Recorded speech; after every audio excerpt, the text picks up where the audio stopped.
नमस्कार दोस्तों, easy English tutorial में आपका स्वागत है। मैं हूं doctor N K Sinha. Easy English tutorial का यह 20th एपिसोड है और इस एपिसोड से हम लोग टेंस के बारे में जानकारी प्राप्त करना प्रारंभ करेंगे। तो आइए आगे बढ़ते हैं। दोस्तों, सबसे पहले हम टेंस के काइंड्स को जान लेते हैं। तो टेंस 3 प्रकार के होते हैं। पहला प्रेजेंट टेंस यानी कि वर्तमान काल, दूसरा पास्ट टेंस यानी कि भूतकाल, तीसरा फ्यूचर टेंस अर्थात भविष्यत काल। और दोस्तों, हर एक टेंस के 4 भेद होते हैं, जिन्हें हम इंडेफिनिट या सिंपल कहते हैं, इम्परफेक्ट या कॉन्टिन्यूअस कहते हैं, परफेक्ट और परफेक्ट कॉन्टिन्यूअस कहते हैं। तो देखिए, इस तरह इनके 4 भेद हुए, इंडेफिनिट, इम्परफेक्ट, परफेक्ट और परफेक्ट कॉन्टिन्यूअस। प्रेजेंट टेंस के इस प्रकार 4 भेद हुए, पास्ट टेंस के इस प्रकार 4 भेद हुए और फ्यूचर टेंस के भी 4 भेद हुए। तो दोस्तों, इस तरह कुल मिलाकर तीनों टेंस के यानी कि प्रेजेंट टेंस, पास्ट टेंस और फ्यूचर टेंस के टोटल 12 भेद या काइंड्स होते हैं। तो दोस्तों, टेंस में हमें इन सभी 12 भेदों को पढ़ना पड़ता है। तो आइए सबसे पहले हम प्रेजेंट टेंस से प्रारंभ करते हैं। दोस्तों, स्ट्रक्चर नंबर 1 जो कि प्रेजेंट इंडेफिनिट टेंस से जुड़ी हुई है। तो प्रेजेंट इंडेफिनिट टेंस को हम किस प्रकार से पहचानते हैं? तो दोस्तों, कोई भी हिंदी वाक्य हो जिनका अंत ता है, ती है, ते है, ताहू से हो, तो आप समझ जाएं कि वह हिंदी वाक्य प्रेजेंट इंडेफिनिट के अंतर्गत आ रहे हैं। कैसे? आइए इन्हें हम इन उदाहरणों से समझते हैं। यहां पर देखें, मैं पढ़ता हूं, इसके अंत में ताहू है। हम लोग लिखते हैं, इसके अंत में ते है। तुम गाना गाते हो, इसके अंत में ते हो है। वे लोग आम खाते हैं, इसके भी अंत में ते है। वह स्कूल जाता है, वह स्कूल जाती है। राम पत्र लिखता है, राम और सीता पत्र लिखते हैं। सभी बच्चे क्रिकेट खेलते हैं, इत्यादि भी ऐसे वाक्य हैं जिनके अंत में आप देख रहे हैं या तो ता है या ती है या ते हैं। और इस कारण ये सभी हिंदी वाक्य प्रेजेंट इंडेफिनिट के अंतर्गत आते हैं। तो दोस्तों, आपकी सुविधा के लिए ये पहचान के शब्द ता है, ती है, ते हैं, ताहू को अंडरलाइन कर दिया गया है। आप उसे ध्यानपूर्वक देखें और समझें।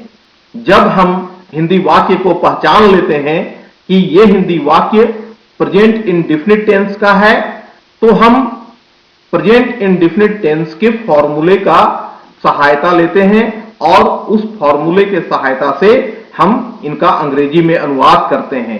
तो किस प्रकार, आइए इन्हें हम देखते हैं। तो दोस्तों, यहां पर अंग्रेजी के सब्जेक्ट दिए गए हैं, I, we, you, they, plural number, he, she, it और सिंगुलर नंबर। तो दोस्तों, यहां पर आपको आई, वी, यू, दे और प्लूरल नंबर के साथ वर्ब 1 का प्रयोग किया जाता है और फिर ऑब्जेक्ट को लिखा जाता है। दोस्तों, इसके पहले के 19th एपिसोड में आपको वर्ब फॉर्म की विस्तृत जानकारी दी गई है। यदि आपको V1, V2, V3, V4 और V5 समझने में कोई दिक्कत हो तो आप हमारे 19th एपिसोड को एक बार जरूर देख लें। और दोस्तों, ही, सी, इट और सिंगुलर नंबर के साथ वर्ब 5 का प्रयोग किया जाता है और फिर ऑब्जेक्ट लिखा जाता है। दोस्तों, V1 वर्ब का बेस फॉर्म है और V5 जो है V1 में S या ES जोड़कर बनाया जाता है। तो दोस्तों, ये बिल्कुल स्पष्ट है कि यदि वाक्य का अंत ता है, ती है, ते हैं और ताहू से हो तो हम लोग इस फॉर्मूले को लगाते हैं और यदि वाक्य का सब्जेक्ट आई, वी, यू, दे और प्लूरल नंबर हो तो उसके साथ इन सब्जेक्ट को लिखने के बाद V1 को लिखते हैं और फिर ऑब्जेक्ट को लिखते हैं। और यदि वाक्य का सब्जेक्ट ही, सी, इट और सिंगुलर नंबर हो तो इन्हें लिखने के बाद हम V5 यानी वर्ब 1 को लिखकर उसमें एस या ईएस को लगाते हैं, उसके बाद फिर ऑब्जेक्ट को लिखते हैं। कैसे, आइए हम इन्हें कुछ उदाहरणों से समझें। फ्रेंड्स, इन सेंटेंस को देखें। आई रीड ए बुक, मैं किताब पढ़ता हूं। वी रीड ए बुक, हम लोग किताब पढ़ते हैं। यू रीड ए बुक, तुम किताब पढ़ते हो। दे रीड ए बुक, वे लोग किताब पढ़ते हैं। बॉयज रीड ए बुक, लड़के किताब पढ़ते हैं। तो दोस्तों, यहां पर हम देख रहे हैं कि ये सभी सेंटेंस में जो सब्जेक्ट हैं वो आई, वी, यू, दे और प्लूरल नंबर हैं, जिस कारण यहां पर V1 यानी कि रीड का प्रयोग किया गया है। अब नीचे के वाक्यों को देखें। ही रीड्स ए बुक, वह किताब पढ़ता है। सी रीड्स ए बुक, वह किताब पढ़ती है। It reads a book. दोस्तों, यह एक गलत सेंटेंस है, किंतु इट के साथ V5 का प्रयोग होता है। इसे समझाने के लिए मैंने यहां पर इस सेंटेंस को लिखा है। 9th नंबर में देखिए, ए बॉय रीड्स ए बुक, एक लड़का किताब पढ़ता है। तो दोस्तों, यहां पर हम देख रहे हैं कि इन वाक्यों का सब्जेक्ट ही, सी, इट और सिंगुलर नंबर है। और जैसा कि बगल के फॉर्मूले में बताया गया है कि ही, सी, इट और सिंगुलर नंबर के साथ V5 का प्रयोग होता है, इसीलिए इनके साथ V5 यानी कि रीड्स, रीड में एस जोड़ा गया है और सभी के साथ V5 रीड्स का प्रयोग किया गया है। He reads, she reads, it reads, a boy reads. तो दोस्तों, आप एक बात पर ध्यान रखेंगे कि कोई भी हिंदी वाक्य जिनका अंत ता है, ती है, ते है और ताहू से हो रहा है, उनके लिए आप हमेशा V1 या V5 का प्रयोग करेंगे। और V1 का प्रयोग आप आई, वी, यू, दे और प्लूरल नंबर के साथ करेंगे और V5 का प्रयोग आप ही, सी, इट और सिंगुलर नंबर के साथ करेंगे। दोस्तों, हम कुछ और उदाहरणों को देखते हैं ताकि इस टेंस को हम बहुत अच्छे तरीके से समझ जाएं। आइए इन सेंटेंस को देखें। आई गो टू स्कूल, मैं स्कूल जाता हूं। वी गो टू स्कूल, हम लोग स्कूल जाते हैं। यू गो टू स्कूल, तुम स्कूल जाते हो। दे गो टू स्कूल, वे लोग स्कूल जाते हैं। बॉयज गो टू स्कूल, लड़के स्कूल जाते हैं। दोस्तों, आप यहां पर देख रहे हैं कि इन वाक्यों का सब्जेक्ट आई, वी, यू, दे और प्लूरल नंबर यानी कि बॉयज है।